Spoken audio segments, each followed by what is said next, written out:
I'm upset. And when I tell you why, you're gonna know exactly what I mean. The reason why I'm upset is actually this very video, because I actually finished this script months ago and even recorded it already, but then threw it away because I wasn't satisfied with it.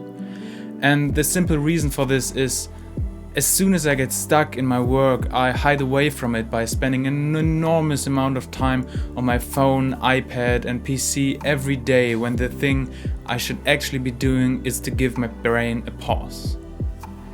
You can see the discrepancy. Because of the constant input overload my brain is experiencing from YouTube, podcasts and co, from the morning on every bus ride until I'm sleeping, it can't act itself. There's no output, no creating thoughts, and that's why nothing changes about my being stuck. And it's not even that I find anything really entertaining or valuable on YouTube anymore. I'm just scrolling. So in one moment of conscious thoughts, clear from the constant overstimulation, I came to the realization that I need to break out. But I'm not the only one. We all spend way too much time in front of a screen. Heck, even kids got their own iPads these days. And I think one of the main reasons is the fact that there was no generation before us with experience in how to build a healthy relationship with social media to regulate its impact on our life. But why even bother? What is the problem with our usage of technical devices? Depending on how old you are, I'm sure that you either regularly hear from your parents and teachers how bad it is to spend a lot of time on your phone, PC, PlayStation or whatever. Or if you're a bit older, around my age, I'm 19 right now, you maybe don't hear that anymore, but you probably recall it from your childhood. And yes, like I said, the majority of them didn't have a specific idea of what they are talking about, but nevertheless, they were right. First of all, the more technical, scientific approach. Whenever you pass time on social media, gaming, or even if you get notifications, your brain releases dopamine, a neurotransmitter that creates the feeling of pleasure and reward in our head. And that is bad for a couple of reasons. Firstly, this quick and easy source of dopamine can very easily lead to being drawn to the phone and checking for anything new all the time, which reduces our attention span and ability to focus because our brain is always looking for the next easy hit of dopamine, constantly disrupting your daily life. And this behavior has the effect that we don't do the things that are actually good for our brain, like going outside and meeting people, exercise, or do anything that gives us a natural sense of achievement and release of dopamine because we actually did something. That is what dopamine is actually made for. It controls our reward system, and our phone is like a cheat code. And that's the reason why we don't get things done, because our brain's always looking for the easiest access of dopamine. If we give in to this craving, we lose the ability of self-control, because we don't do the things according to what we want, but what is easiest in the moment and what gives us the quickest and most excessive release of pleasure and comfort: dopamine.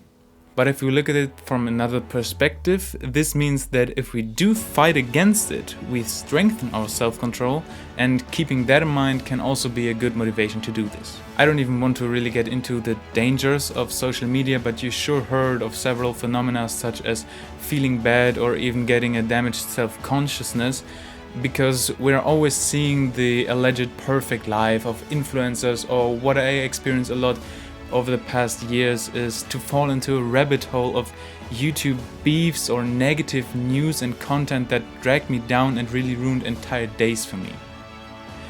Also, with phones and social media replacing our time going outside to meet friends or go for a walk, our physical fitness and general health all goes downhill. But for me personally, there are even more problems with my phone usage in general.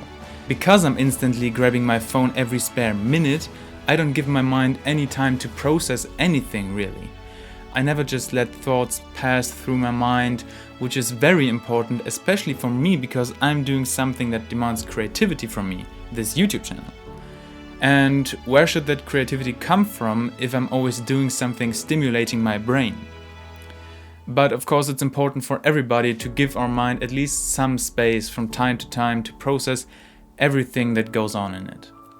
Maybe I'm quite alone with this particular problem, but I don't think that's the case for the reasons I just described. Now, what can we do to maybe liberate ourselves from this compulsive behavior? I think the first step has to be becoming aware. Becoming aware of what am I consuming? What am I watching? We have to call that to our mind and then ask the question, why am I watching this? So we don't just feel bad whenever we use our phone, but we distinguish between, do I really want to watch this video because it's interesting, informative, or the new video from my favorite YouTuber? Or am I just aimlessly scrolling through YouTube, TikTok, or Instagram? Did I deliberately open my phone to watch something, or was I dragged to it? Now for the second step, if we decide that we want to decrease our phone usage, at least the unnecessary parts of it, the next question is, how do we do that? Because as we already established, it's not just a question of what we want, but what our brain wants, and that can be hard to overrule. However, there are some things, little tricks that we can do to avoid grabbing our phone, or if we do so, to encourage us to close it right away. One of these tricks is OneSec. OneSec is an app, or rather a shortcut. If you open a specific app which you'll set up, OneSec forces you to hold on a sec, which is not skippable, and reconsider your action by asking if you really want to continue to the app. This way you become aware of whether you're deliberately watching YouTube, for example, or if you're about to procrastinate. If after a while you come to the conclusion that you actually always use a specific app, game, or social media only for procrastination and you don't actually need it, obviously the most easy way to stop that is to just delete it. It's that simple. Also, if that's the case, but there's a specific reason why you don't want to delete the app, like a specific YouTuber you don't want to miss out on, the slightly less radical option is to only remove it from your home screen. So basically hiding it from your view and therefore avoiding clicking it automatically after opening your phone. Instead, you'll have to actively search for it. Generally, I'd recommend to only have the essential apps on your home screen, or even better to create shortcuts for them to eliminate their appealing app icons. Another effective way to decrease your attraction to your phone can be to set it to grayscale mode. On iOS you can do that by going to your settings, and then under accessibility you can scroll down to color filters and activate the grayscale filter. You'll notice that your phone looks a lot less interesting now, which can help not to open it that often anymore.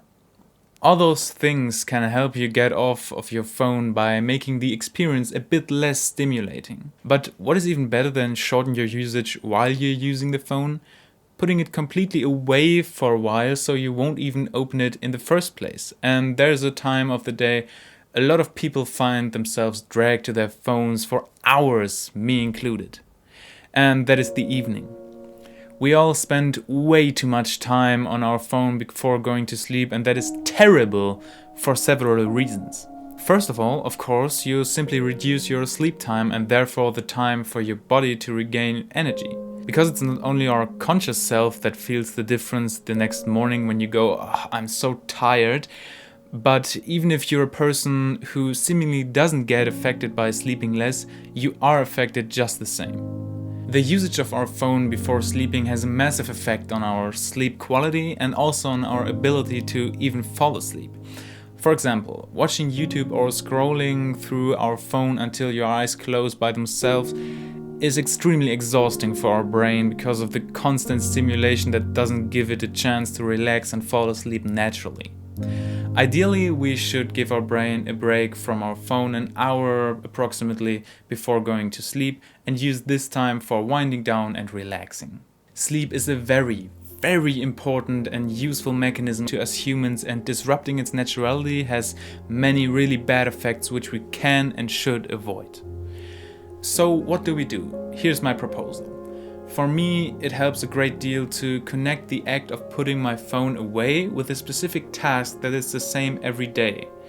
I, for example, have a small evening routine that includes putting my phone away at a specific time in the evening and then instantly going for a walk, and when I come back, I don't look at my phone until the next day.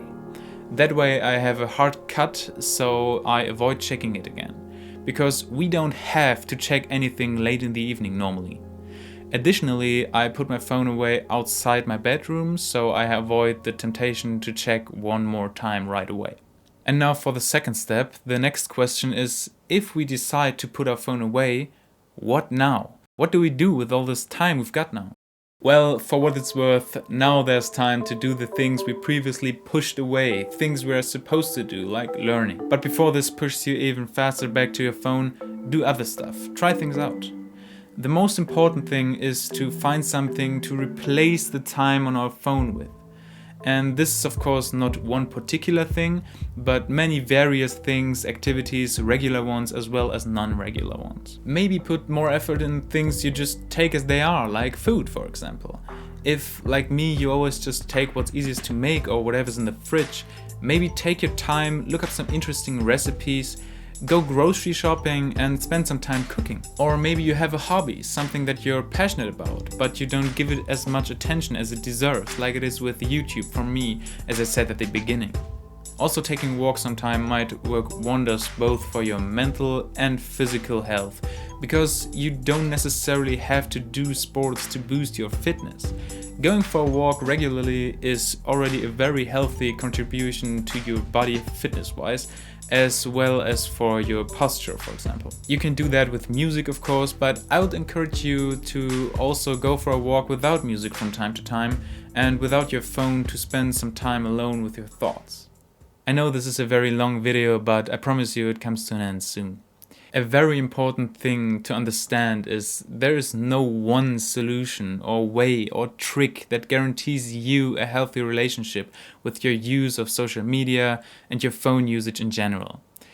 I tried a lot of things over the past years, some of them worked better, some didn't work at all for me. But the most important thing to take away from this video is firstly, to become aware of your situation, and secondly, to try things out.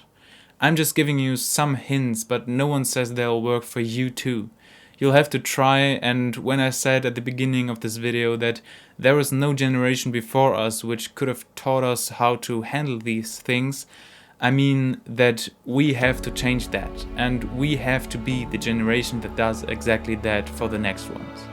No one's expecting you to change your habits 100% within a day, a week, or even a month, because firstly, that's not how habits work. Establishing good or eliminating bad habits takes a lot of time and effort. And secondly, no one's pressuring you. You do it for yourself, so you can focus completely on what you want, how and in how much. So please don't beat yourself up along the way if something doesn't work. It's a process. Just try and you'll feel a lot better soon.